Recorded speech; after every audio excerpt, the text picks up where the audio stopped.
Welcome, everyone, to another part of the series of Being Home with George. I'm excited to be here today.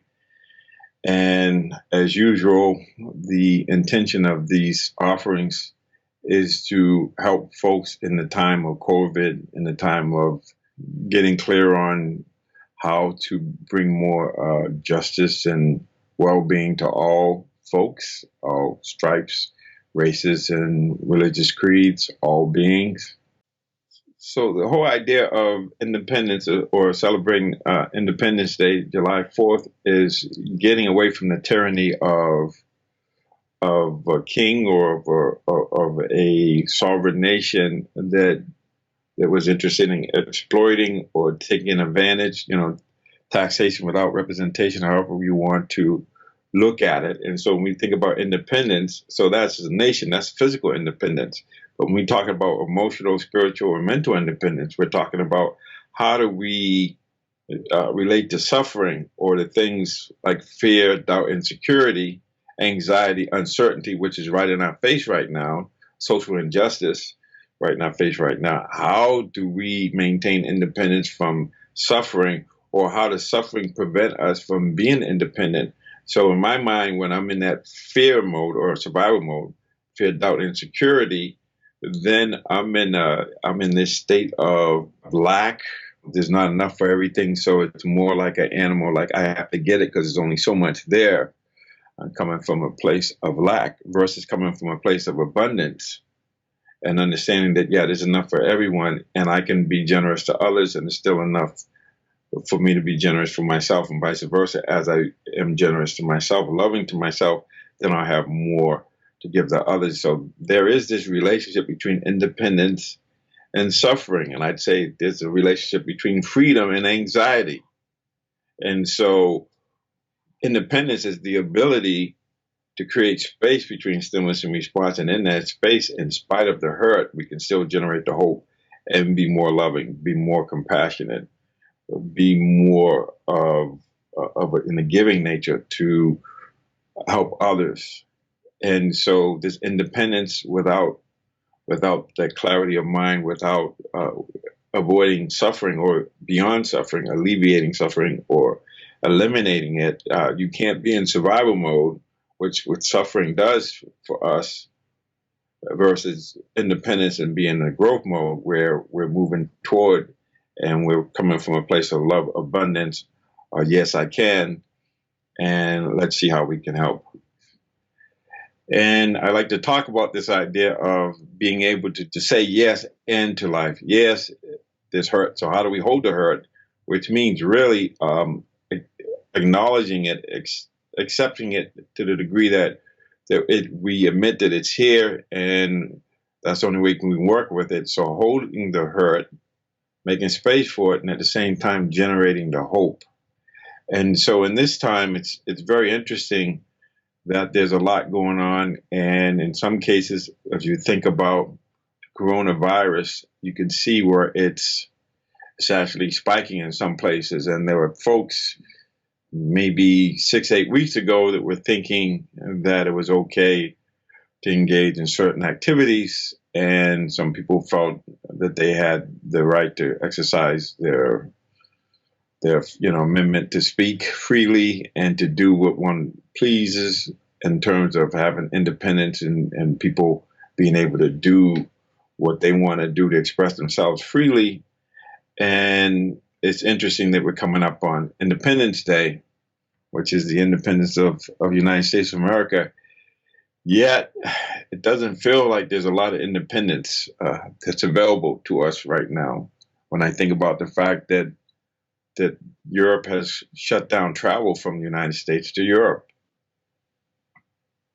that I tend to like to go to Maine and hang out in southern Maine. And last week I had to go to the Cape. The Cape is mighty fine, but I'm unable to go to Maine right now. I'm unable to go to a lot of places.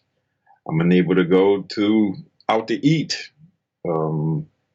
Inside. I'm unable to go to movies. There's a lot of things that I'm unable to do, yet it's Independence Day, and how do we still celebrate independence without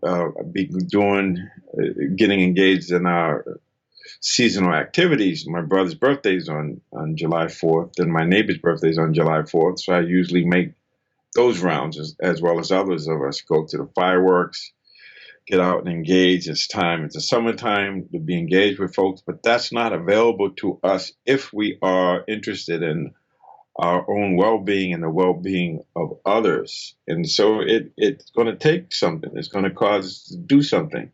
But I've been talking about this idea of getting beyond the illusion of separateness and realizing that we do things. And the idea is we have to understand, how do I cultivate more well-being for myself?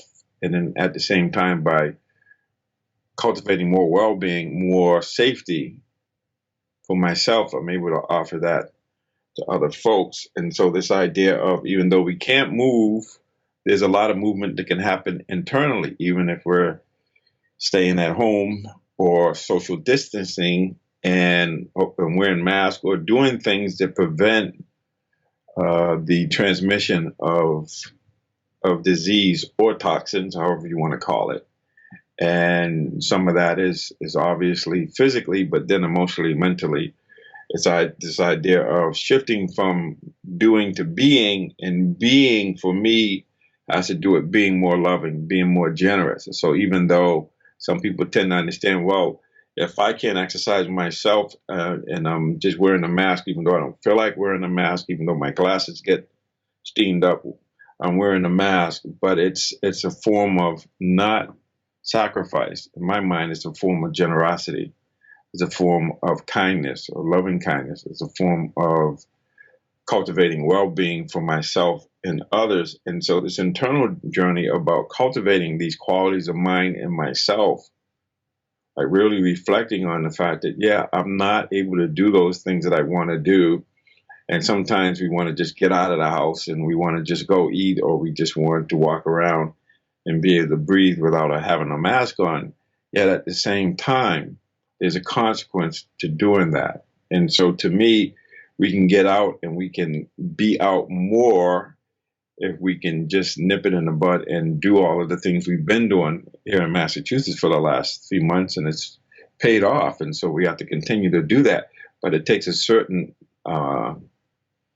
attitude. It takes a certain state of mind that helps with that. So for me, it's helpful for me to reflect on the fact that there's a form of generosity, a form of care. It's a form of loving kindness and compassion for myself and others. And so I haven't been put myself in places where I could get exposed, yet I act as if I may have the coronavirus and I may spread it to others. So I wear a mask, even though I know I don't, but it's just the idea of wearing a mask, and it's the idea of social distancing, and the idea of my own well-being. And by cultivating my own well-being, I can help others cultivate their own well-being. So it's about this being loving, being compassionate, finding some joy, being able to smile, and to be grateful for the fact that I can breathe, the fact that I still have a lot of liberty in spite of the fact that I'm social distancing. I can still go for a nice quiet walk. When I was down the Cape last week, it was interesting because I'd be walking, and I was on a golf course, so I'd be walking, and then there would be a family that would be walking towards me, or it might be joggers running towards me, and I had my mask, and I had it in my pocket. As soon as I got near them, I put my mask on, and then, or I'd move aside and let them move by me. And even though some of the folks didn't seem to have masks on, it's not my business, but for me, it's me being really clear about what I need to do. And so why am I saying all this? Because we're all in the storm. We might be in our separate boats, but how do we stay connected to ourselves and others? And the connective tissue in my mind is love. The connective tissue is cultivating compassion and just simple kindness, simple acknowledging of other folks, getting beyond the illusion of separateness. And anytime I can, interact with somebody, I can give them a smile, or I can just be peaceful. And so to me, there's a lot we can do in spite of all of the things I'm accustomed to doing. And in my family, my brother's birthday, we all get together. I'm not sure that's going to happen, and I'm not sure it should happen. But if it does happen, you can bet we'll be wearing masks and social distancing, because a lot of my folks, a lot of my siblings are over 60. So we have to be extremely careful in terms of, and we have underlying diseases or underlying conditions like high blood pressure, diabetes, and could be asthma, or just the fact that we're more vulnerable being over 60. So my message this week is really to celebrate independence, and the independence and the way I celebrate it is exercising my freedom to be generous, to be able to do things that protects my well-being and the well-being of others. The freedom to share and send love and blessings to all that I meet and all that comes into my mind. Anybody that I think about, just send them love and blessing, but also understanding that at some point we will be able to get back out and about and be able to go to the movies and go to places we like to vacation and so on and so forth. But for now, it's what we do now that's going to determine what happens then. And so just a little reminder of this capacity, this masterpiece within. We're wired for altruism. We're wired for connection. And so how do we stay connected to ourselves and others? And it's not either or, it's a yes and. And so by taking care of myself, I can also take care of others. And sometimes it's easier to do things to serve others than it is to serve ourselves. So whatever mood I'm in, if it's a mood where I have to take care of myself first, I'll roll with that. If it's a mood where I have to think about serving others, I'll move with that. But either way gets me to that connective tissue of love and compassion, of generosity and joy.